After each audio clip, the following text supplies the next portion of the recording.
Well, as we've been saying, it's 12 days now to the elections, and we'll be reporting on this. Now, the political parties are out and about on their final lap campaigns to win the heart of you, the voter, by all means. With this campaign, will these campaigns make any difference at all? This final lap, will it make any difference in the decision that you make? Let's have a conversation on this. I have joining me via Zoom political communications analyst Dr. Eche Sekanko. Doc, it's been a while. How are you? Yes, it's been a while actually. I'm doing very well by His grace. How have you been? I'm not bad at all, we thank God. So I want to just start with the question I asked before I brought you in, that the final lap, does it make any difference? Or would you say at this point, people have decided on what they want to, who they want to vote for? I think it does make a difference. The fact of the matter is that there are people who probably have decided or made their decisions as to who they want to vote for in an election, probably months before the election. There are some who are loyal supporters of the political parties, and so their affiliation does not change no matter what. But the thing is that there is a group of undecided voters, and also there are certain categories of voters who do not make their final decisions until, let's say, a week or two before the before the elections are cast.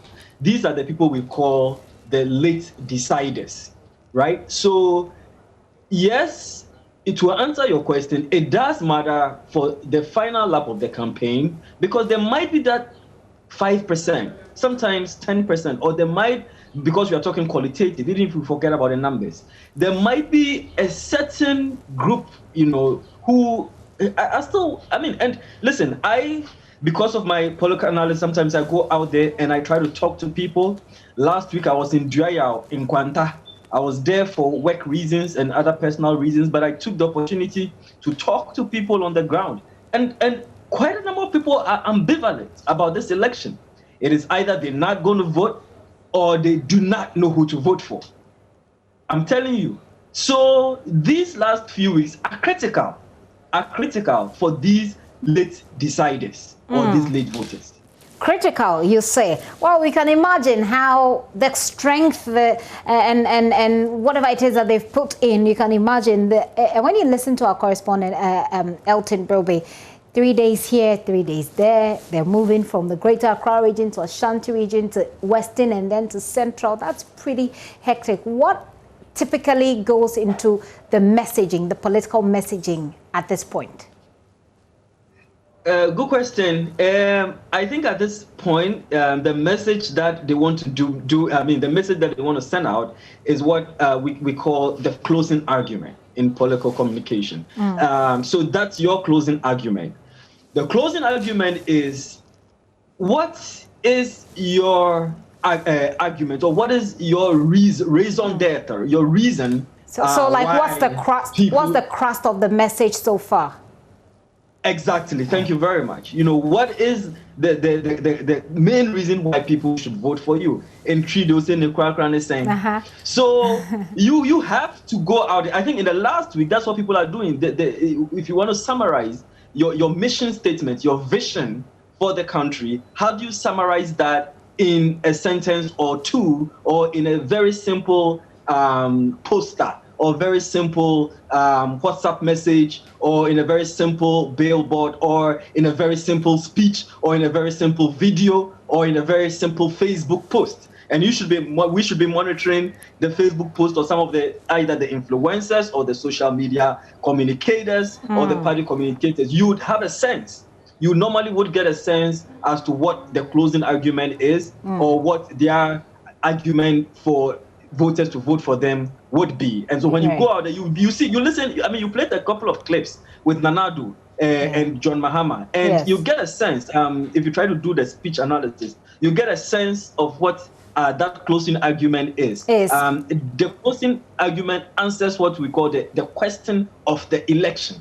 Okay. And so for Nanado, his closing argument is that, hey, you've tried John Mahama, now you've tried me as well, and you've seen the difference. And for him, he says that his government is better than John Mahama in terms of competence. They are still going with that competence argument, and they're still going with the free education and free amenities. For John Mahama, sorry to jump in there. If you ask me, I'll say that John Mahama seemed to be pushing the issue about corruption and how it was applied to him in his final lap, and saying that if you look at what was said of me, and if you look at what is happening right now of the current president, you say that he's more corrupt, while President Akufo-Addo seems to be pushing the free SHS, saying, I promised you, I have delivered.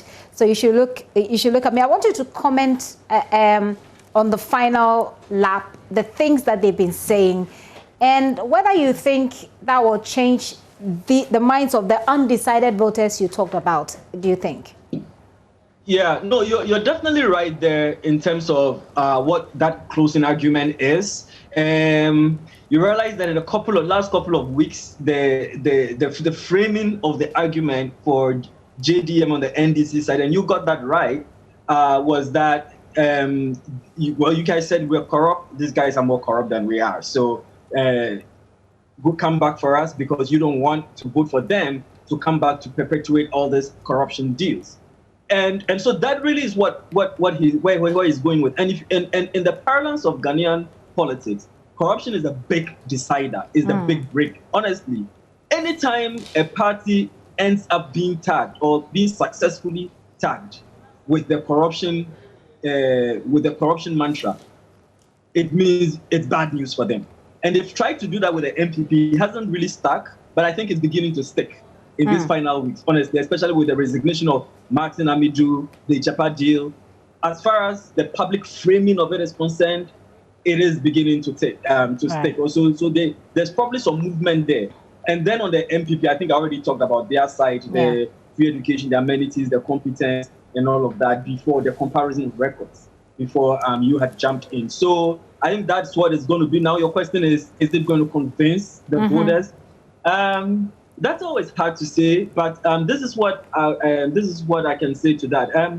Of course, and the reason why I think so is because, like I said, corruption is one of the big deciding factors. Okay, in this last week, we might want to do an article, what are the 9 or the 5 top issues that are going to decide the election? And if we did that, even if we said the top 3, corruption is going to be number 1. So, or it's going to be among the top 3, even if it's not number 1. It's going to be among the top 3. And I think for the MPP, education is definitely going to be a very big deal. Education and the provision of social amenities. So, yes, for people who are concerned about the stake of the corruption, they're going to it's going to make a difference for them. And the question they're going to ask is, free education, yes, but am I going to vote again to perpetuate corruption? And then on the other hand, for the MPP, people might say, well, they've had all these scandals, but at least they've been able to do something as big as free education and other things, management of COVID. So I might break for them. So I do think it will make a difference in these final years. In these final weeks to the election. Yeah, actually, just a few days, 12 days, that is. But thank you so much, Dr. H.S. Ikanku there. He's a political communications analyst.